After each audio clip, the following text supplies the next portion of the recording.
이 설교를 준비하다 보니 굉장히 어색하다는 것을 느꼈습니다. 내일이 5월 8일 어버이날입니다. 그런데 하필이면 오늘이 어린이 주일이라서 어린이에 대한 설교를 해야 돼요. 그런데 어버이날을 하루 앞두고 어린이에 대한 설교를 하는 것보다 더 어색한 것이 오늘 제가 선택한 성경 말씀입니다. 마태복음 2장, 주로 우리가 크리스마스 때 사용하는 본문인데, 저의 이 선택이 얼마나 어색했던지 주보를 준비하던 사무실 집사님께서 저한테 전화를 다 하셨어요. 이 본문이 맞냐고요. 그래도 여러분께 자신 있게 말씀을 드릴 것이 있는데, 기도하고 묵상하는 가운데 주님께서 오늘을 살아가는 모든 어른에게 이 말씀을 주셨습니다. 같이 잘 좀 들어봤으면 좋겠어요. 부모에게 있어서 자식이 태어나고 슬하에서 길러진다는 것처럼 기쁜 일도 흔치 않습니다. 저도 두 아이의 아빠지만 따지고 보면은 아이를 키울 때처럼 많이 웃는 일들이 없는 것 같아요. 가끔 그런 생각을 해봅니다. 만약에 집안에 아이들이 없다면은 웃을 일이 얼마나 될까? 물론 저도 제 아내가 있어서 참 사랑하고 존경하지만, 또 제 아내도 저를 보면서 많이 기쁜 일들이 있겠지만 아무려면은 아이들만 하겠어요. 가끔 또 이런 상상을 해봅니다. 도무지 말이 없는 우리 큰아들, 그리고 매일같이 말썽을 피우는 우리 막내 아들, 이렇게 아들만 둘을 키워도 그렇게 웃을 일이 많은데 착착 감기는 딸을 키우면 또 얼마나 좋을까, 그런 생각도 해봅니다. 그런데 세상에 마음대로 잘 안 되는 것이 자식 농사라 그래요. 제 첫째 아들은 미국에서 태어났는데 모든 엄마들의 로망에 굉장히 근접한 아이였습니다. 책 하나 쥐어주면요, 그 책을 읽고 또 읽고 조용히 자기 혼자 시간 보내는 그런 타입이었어요. 정말로 주변 엄마들의 부러움을 샀던 것들 가운데 하나는, 식당에 데려가면은 엄마 아빠가 식사를 시작해서 끝날 때까지 잠만 자요. 그러다가 식사가 딱 끝나면 일어납니다. 기가 막힌 아이였어요. 순하고 말도 없고, 그런 것이 꼭 자기 친할아버지 닮은 것 같다라는 생각을 했었습니다. 그래서 우리 막내 아들도 그럴 줄 알았어요. 근데 얘는 어떻게 같은 배에서 나온 애가 이렇게 다른지 모르겠습니다. 애가 굉장히 활동적이어서 감당이 안 돼요. 죄송합니다. 제가 아무래도 기침을 해야 될 것 같은데.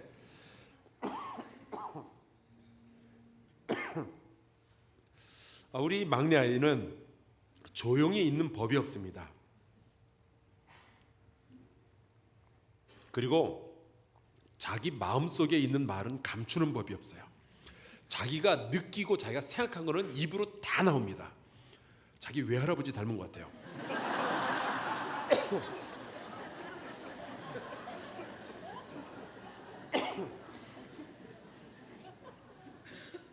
며칠 전에는 심지어 이번 선거에 누구 찍으면 안 된다는 소리까지 했어요. 아마 자녀를 하나, 둘, 셋 이렇게 이상 키워보신 분들은 다 공감하실 겁니다.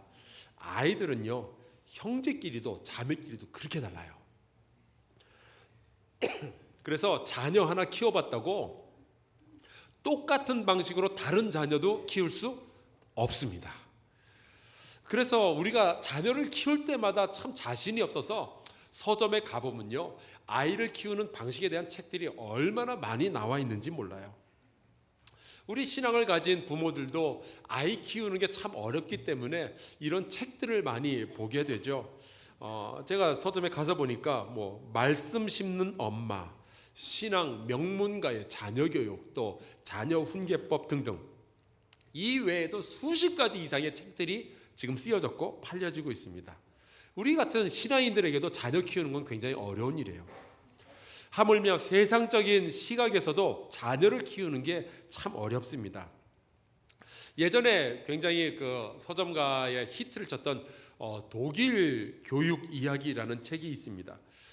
아이들을 우리나라는 계속 그 경쟁심을 부추겨가지고 네가 남들보다 뛰어나야 된다, 그런 식으로 교육을 시키는데, 독일은 그게 아니고 함께 사는 법, 어울리는 법, 그리고 협력하는 법을 그렇게 가르친다 그러면서 그 독일 교육 이야기가 한때 굉장히 유행을 했었어요. 근데 요즘은 적어도 구닥다리가 돼버렸습니다. 요즘은 독일이 아니고 핀란드예요.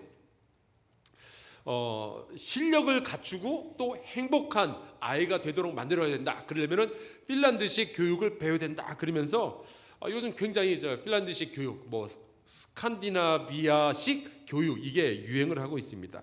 하여간 아기를 어떻게 키워야 될지 모든 부모들의 공통된 고민이고 나라의 고민이기도 해요. 만약에 여러분께서 저에게 그럼 목사님은 개인적으로 아이를 어떻게 키우면 좋겠어요? 라고 여쭤보신다면 저는 예전에 그 Think Orange, 오렌지 색깔로 생각하라 라는 책을 읽은 적이 있었는데 그거를 제가 실현을 좀 해보고 싶습니다. 내용은 굉장히 간단해요. 자녀는요 부모가 혼자 키울 수 없고 또 교회가 맡아서 키울 수도 없다라는 내용이에요. 부모가 자녀를 교회 데리고 와서 뭐 초등부에다 데려다 주면은 이걸로 나는 신앙교육 다 시켰다? 아니에요. 또 이 교회 측에서는 신앙교육은 부모님이 하시는 거죠. 그러면서 가정에서 알아서 하시라고 우리는 분만 공부만 하면 된다고 이것도 아닙니다. 아프리카 속담 중에 아이를 하나 제대로 키우려면 마을 전체가 필요하다는 말이 있죠. 여러분 아이 하나 제대로 키우기 위해서는 가정과 교회가 함께 해야 돼요. 가정을 빨간색이라고 하면은 또 교회를 노란색이라고 하면은 두 색깔이 합쳐져서 오렌지색이 나오는 것처럼요. 가정과 교회가 맘먹고 작당을 해야 애 하나 제대로 키울 수가 있습니다. 저는 그것을 우리 교회 안에서 실현해 보고 싶어요. 그런데 제가 오늘 여러분과 함께 나누고 싶은 이야기는 아이를 어떻게 키울까 하는 이 방법론의 문제가 아니고 내 아이에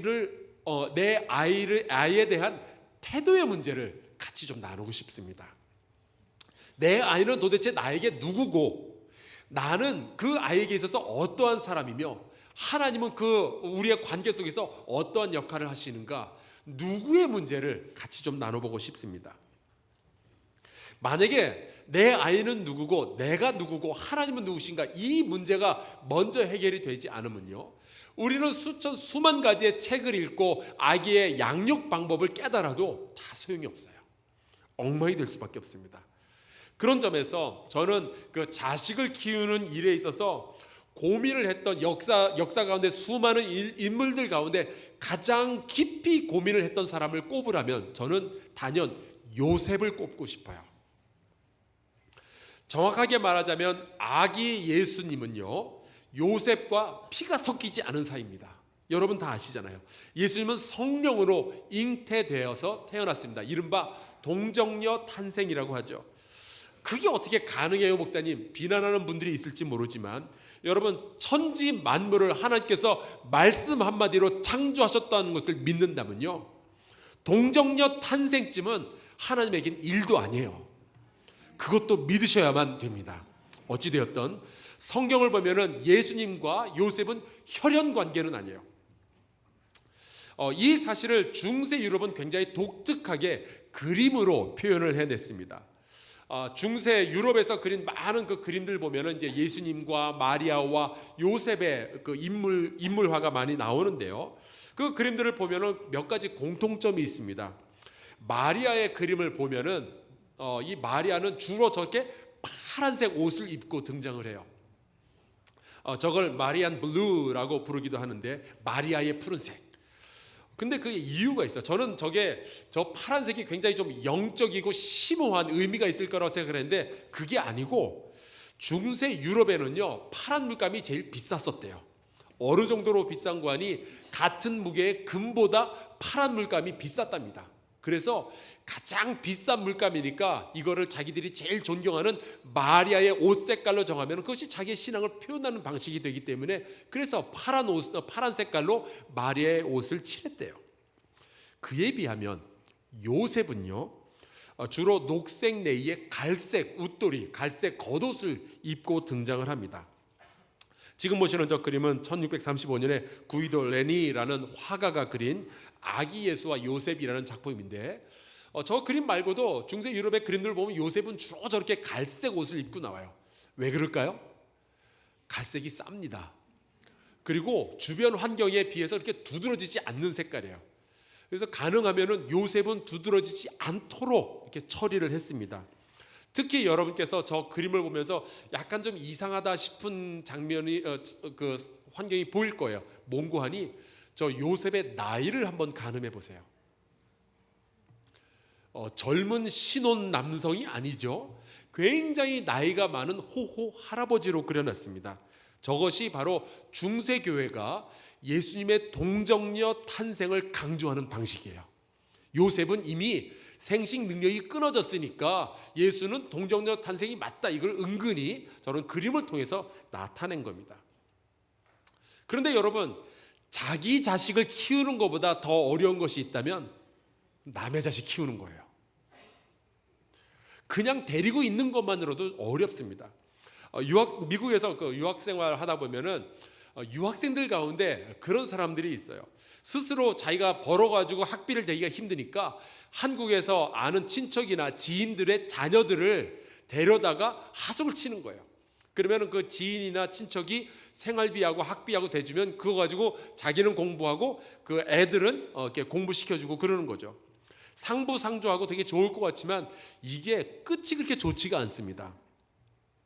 여러분, 그 한국에서 자녀를 보낸 사람의 입장에서 보면요, 이 아이들이 만약에 공부를 잘해서 좋은 학교에 들어가게 되면은 그 이유가 뭐라고 생각할 것 같아요? 애들이 똑똑해서, 날 닮아서. 근데 만약에 애들이 공부에 실패하고 못하고 그래서 대학교에 떨어지고 혹은 안 좋은 대학교에 들어가면은 뭐라고 생각할 것 같아요? 잘 안 돌봐줘서. 그래서 별로 그렇게 좋게 안 끝나요. 여러분, 남의 아이를 키운다는 것이 그게 참 쉽지 않습니다. 요셉에게 있어서 예수님이 그런 존재였어요. 예수님은 요셉의 피가 섞이지 않은 아들입니다. 게다가 요셉이 키워야 하는 예수님은요, 평범한 아이가 아니었죠. 마태복음 1장에 보면은 요셉의 꿈에 천사가 나타나서 예수님의 정체에 대해서 이야기를 해주는데 이렇게 말합니다. 내 아내 마리아 데려오기를 무서워하지 말라. 그에게 잉태된 자는 성령으로 된 것이라. 아들을 낳으리니 이름을 예수라 하라. 이는 그가 자기 백성을 그들의 죄에서 구원할 자이심이라 하니라. 그러니까 요셉은 자기의 피도 섞이지 않고 자기의 살도 섞이지 않은 아이를 자기의 아들 삼아서 키워야 하는데 그 아이가 하필이면 이스라엘이 그렇게 오랫동안 기다려왔던 메시아인 거예요. 자기가 키워야 하는 아들을 향한 하나님의 계획은 요셉이 감당할 수 없는 수준이었습니다. 또 요셉이 듣게 된 아들에 대한 예언이 있었어요. 보라, 처녀가 잉태하여 아들을 낳을 것이요 그의 이름은 임마누엘이라 하리라 하셨으니 이를 번역한즉 하나님이 우리와 함께 계시다 함이라. 그러니까 이제 마리아를 통해서 태어나고 자기가 아빠가 되어서 키워야 할 이 아기는 하나님인 거예요. 여러분이 여러분의 아기를 안고 재울 때, 포대기에 안고 재울 때 무슨 노래를 불렀는지 모르겠는데 이 아기를 요셉이 안고 룰루룰루 하고 그 다음에 자장가 불러주고 그래야 되는데 이 포대기 속에 들어가 있는 이 아이는 하나님인 거예요. 세상에 이런 상황이 어디 있어요? 아기를 낳고 얼마 되지 않아서 요셉은 자기 아들 예수의 비밀을 하나 더 알게 됩니다. 마태복음 2장에 보니까 동방박사들이 찾아와요. 그런데 이 동방박사들은 아기 예수를 찾아온 것이 아니라 유대인의 왕을 찾아왔어요. 그런데 하필이면 유대인의 왕이라고 찾아온 게 자기가 데리고 있는 이 아들 예수인 거예요. 그러니까 이 갈릴리 촌구석 나사렛에서 일하던 가난하고 무식한 목수 이 요셉은요, 유대인의 왕을 길러야 하는 처지에 이르게 된 겁니다. 기가 막힌 이야기인 거예요. 그래서 이 가난하고 무식했던 이 목수 요셉은 어린 왕 구세주를 위해서, 하나님을 위해서 해줄 수 있는 일이 그렇게 많지가 않았어요. 하지만 이 요셉은 자기의 삶을 바쳐서 이 아이를 길러내었습니다. 사명이죠.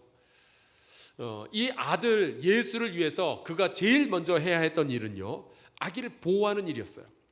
헤롯 왕이 아기 예수를 죽이려 한다라는 정보를 천사들을 통해서 입수하게 되죠. 그래서 아기와 마리아를 데리고 애굽으로, 요즘 말로 하면 이집트로 도망을 갑니다. 여러분, 말이 도망을 간 거지 사실은 요즘 뉴스에 자꾸 등장하는 시리아의 난민하고 다를 게 전혀 없습니다. 죽음을 피해서 가족을 데리고 도망간 거잖아요. 여러분, 내 자식을 살리기 위해서 도망쳐 보신 적 있으세요? 작년에 전 세계를 울린 한 장의 사진이 있었습니다. 바로 그 해변에 떠밀려 온 3살짜리 어린 아이 아일란 쿠르디의 시신을 이 군인이 바라보는 그 사진, 아마 여러분 신문에서 보셨을 거예요. 그것 때문에 전 세계가 눈물을 흘렸죠. 그 사진만 봐도 너무나도 가슴이 아팠었는데 그 이후에 자기의 아들의 죽음을 확인한 아버지 압둘라의 사진이 또 신문에 올라왔어요. 지금 저 사진인데, 여러분, 저 아빠는요 자기 가족을 살리기 위해서 시리아에, 내전이 일어나고 있는 시리아의 여러 도시들을 전전하다가 도저히 안 될 것 같으니까 캐나다로 가려다가 실패를 하고, 그래서 유럽의 다른 나라로 밀립국하기 위해서 밤에 몰래 배를 타고 바다 위로 나갔다가 배가 뒤집힌 거예요. 거기에서 자기의 아이 둘이 자기의 팔에 매달렸는데 이 아이들이 숨쉬게 하려고 자기는 물 위에 동동 떠가지고 열심히 애를 썼지만 그 중에 애 하나가 사라져버린 거예요.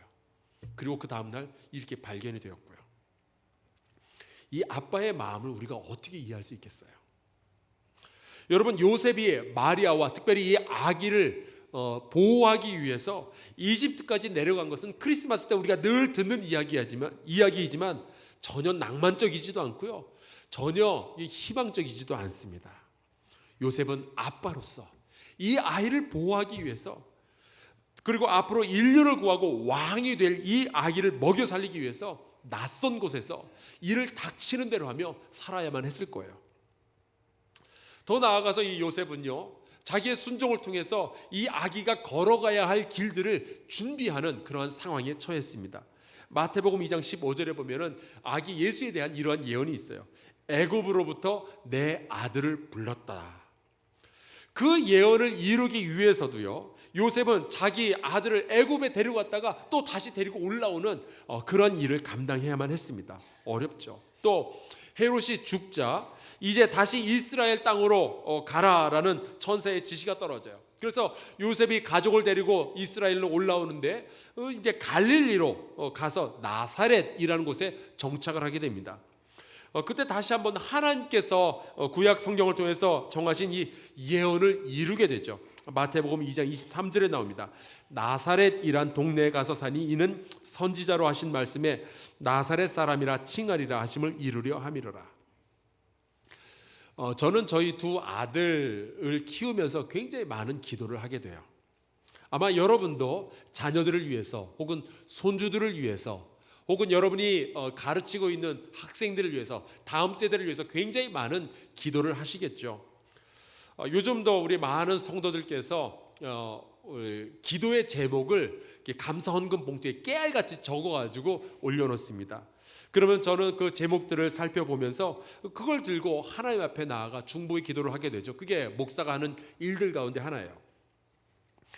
제가 기도할 때 주여, 우리 장로님이, 우리 권사님이, 우리 집사님이, 우리 성도님이 이러한 기도의 제목을 올렸습니다. 그들의 자녀에게 이러한 문제가 있고 그의 자녀가 이러한 꿈을 꾸고 있습니다. 하나님 도와주세요. 제가 그렇게 중보의 기도를 드립니다. 근데 여러분 한번 상상해 봅시다. 만약에 요셉이 성전에 가서 감사 헌금을 드리면서 기도의 제목을 썼다면 뭐라고 썼을 것 같아요?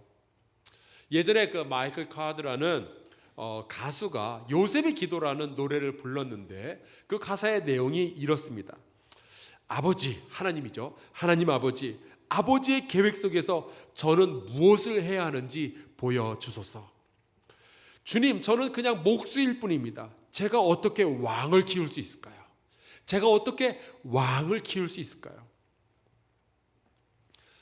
예수님을 왕으로, 온 인류를 구원할 구세주로 키워내는 것은 이미 시작부터 요셉의 능력 바깥의 일이었어요. 요셉은 그저 평범한 무식쟁이 가난한 목수였을 뿐이고, 게다가 요셉은 아기를 키워본 경험도 전혀 없는 사람입니다. 그냥 첫 아기가 자기의 피도 섞이지 않은 하나님의 아들이었던 거예요. 유대인의 왕이었던 거예요. 그런데 결과를 보니까 그는 성공적으로 예수를 유대인의 왕으로 온 인류를 구원한 구세주로 키워냈어요. 어떻게 그럴 수 있었을까요? 비결이 뭘까요?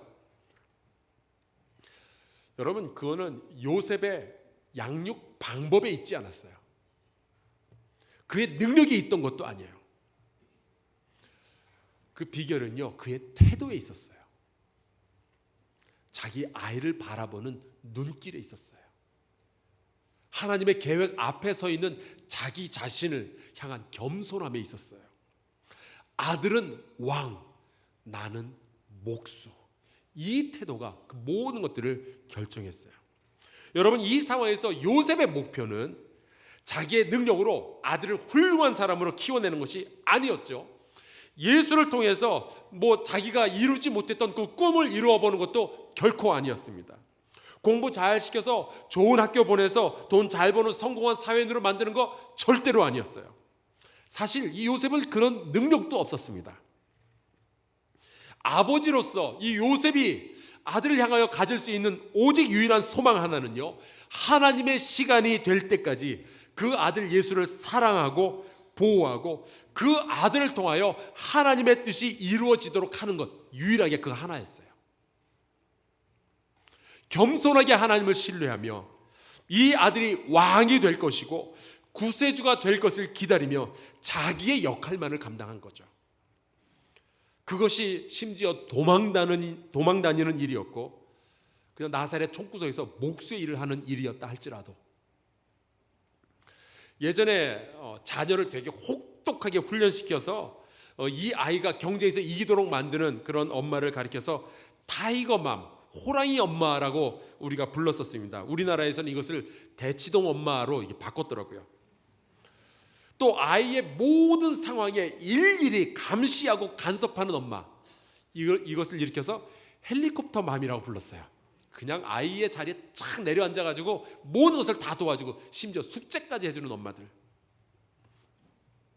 우리 믿는 사람들은 하나님 앞에서 우리의 자녀들을 대할 때 어떠한 엄마, 어떠한 아빠 혹은 어떠한 어른이 되면 좋을까요? 저는 우리 모두가 요셉을 좀 본받았으면 좋겠어요. 저는 우리의 다음 세대를 향한 하나님의 거룩한 계획은요, 우리가 예상할 수 있는 것보다, 우리가 상상할 수 있는 것보다 훨씬 크다는 사실을 믿습니다. 그렇다면 우리가 우리의 자녀를 이렇게 만들어 보고 싶고 저렇게 만들어 보고 싶고 이 학원에도 보내고 싶고 저 학원에도 보내고 싶고 우리 아이의 스펙을 쌓기 위해서 이런 일 저런 일 다 해보고 싶지만요, 그보다 먼저 자녀를 향한 하나님의 계획이 뭔지 알아야 되지 않겠어요? 작년에 열린 세계 경제 포럼에서 이러한 발표를 했습니다. 지금 초등학생들, 이 15년 후에 얘네들이 직업을 가지게 될 텐데 그 아이들 중에 65%, 숫자 틀리잖아요. 65%는요 지금 현재 존재하지 않는 직업을 가지게 될 거래요. 여러분과 저가 경험해보지 못한, 알지도 못하는 직업을 가지게 될 아이들인데, 그런데도 지금 우리가 우리의 생각 가지고 우리의 상식 가지고 우리의 아이들을 이렇게 만들겠다 저렇게 만들겠다 하는 것은 바보짓이죠. 더 나아가서 우리의 자녀들은 우리가 별 생각 없이 내 자녀라고 내 호적에 올려놓긴 했지만, 여러분 깊이 생각해 봅시다. 진짜 그러한가요? 여러분, 그 아이들은 우리의 아이들이기 전에 하나님의 자녀 아닌가요? 이 아이들을 향한 나의 계획이 세워지기 전에 하나님의 계획이 먼저 세워져 있지 않았었어요? 그들을 우리가 의사 만들겠다고, 박사 만들겠다고, 사업가 만들겠다고, 예술가 만들겠다고 애를 쓰고 애들을 뺑뺑 학교와 학원에 뺑뺑 돌리긴 하지만, 여러분, 하나님께서 우리의 자녀들을 위해서 세워놓으신 그 계획은 부모로서 우리가 가지고 있는 계획보다 훨씬 크고 훨씬 우선되는 거 아닌가 말이에요.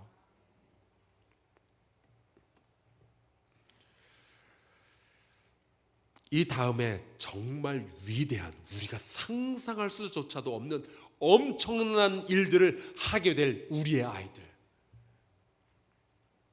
그런 아이들을 세상적인 방법으로 교육시킨다는 것은 말이 되질 않아요. 우리 머리 가지고 이 아이들을 마음대로 조종하겠다는 것 말이 되질 않아요. 누구네 엄마, 누구네 아빠가 이런 걸 애들한테 시켰다더라 하면서 우리도 그렇게 해보려다가 하나님의 계획을 망치는 일은 절대로 있어서는 안 돼요. 여러분, 어떻게 해야 우리 아이들을 성공적으로 키울까? 굉장히 중요한 질문이지만 어떻게 해야 아이들을 망치지 않을지에 대해서도 우리가 생각해 보아야 돼요. 가장 중요한 것은 이 아이를 향한 하나님의 뜻이에요. 여러분, 우리의 아이들을 향한 하나님의 계획, 그리고 우리의 아이들이 나중에 이룰 수 있는 이 모든 가능성들을 생각해 볼 때 우리의 아이들은요, 왕과 같아요. 우리의 존재를 뛰어넘는 존재들, 우리보다 부모보다 훨씬 큰 존재들, 우리의 아이들은 왕들 같아요. 여러분의 자녀들뿐만 아니라 저기 동남아시아에, 저희 아프리카에서 지금 굶어가고 있는 아이들도 왕과 같은 존재들이에요. 그런데 그 아이들을 하나님의 위대한 계획을 이룰 만큼 훈련시킬 지혜와 능력이 현재 없는 우리 어른들, 우리 부모들을 볼 때 우리는 목수와 같아요. 왕을 키워야 되는 목수들이 저와 여러분이에요. 여러분, 요셉이 그랬던 것처럼 왕을 키우는 목수의 마음을 품고 우리의 다음 세대를 바라봅시다. 우리의 아이들은 우리가 상상할 수조차 없는 큰 가능성 가지고 태어났어요.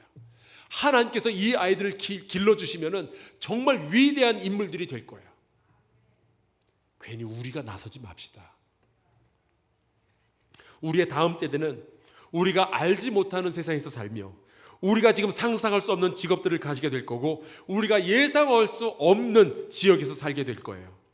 우리의 자녀 하나님께서 키우시고 하나님께서 하나님의 계획을 실현해 가실 수 있도록 하나님께 우리의 자녀들을 맡기고요, 자녀들을 위해서 기도하는 저와 여러분 될 수 있기를 주의 이름으로 축복합니다. 왕을 키우는 목수처럼 우리의 자녀들을 소중하게 여기고 이 아이들을 존경해 줍시다. 우리의 자녀들뿐만이 아니라 저기 아프리카와 저기 동남아시아와 이슬람 국가에 있는 굶주린 아이들도 사랑하고 보호하기 위해서 우리 교회가 나서야 할 때예요. 그 왕 같은 아이들, 목수의 심정 가지고 함께 사랑하며 위해서 기도해 줄 줄 아는 저와 여러분 될 수 있기를 주의 이름으로 축원합니다. 함께 왕을 키우는 목수의 마음을 품고 같이 찬송가 213장 찬양하겠습니다.